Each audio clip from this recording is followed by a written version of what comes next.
Today we're going to talk about a very simple concept that I very rarely see. It's called asset location.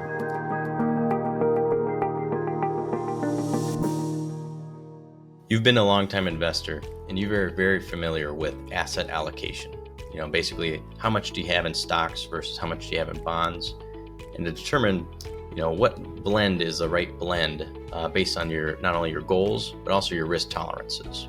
And so if you're looking at your statements and you start to see a blend of stocks and bonds, that's kind of the same thing in different accounts, definitely need to check this out, and let's go ahead and dive in. What we have here is John and Jane Location, and their goals is to spend $100,000 a year in retirement plus an additional $20,000 budget for those first couple of years of retirement. That's what's called a retirement smile, because right when we retire, that's usually when we're youngest and healthiest, and we want to enjoy life while we can.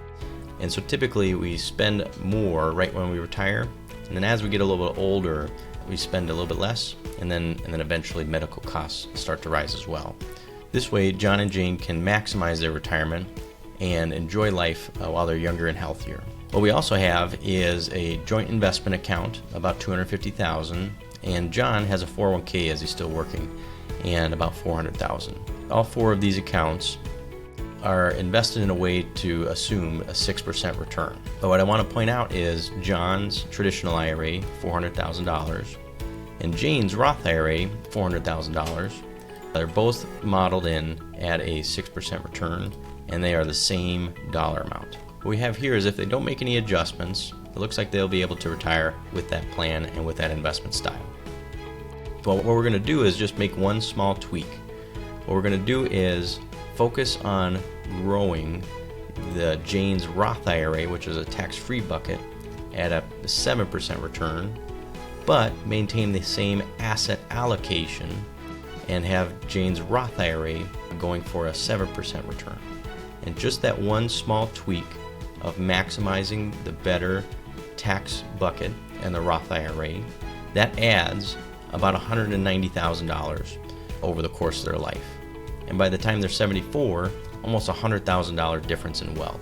And that $100,000 difference is the same asset allocation, but it's going to locate the growth assets in the tax-free bucket.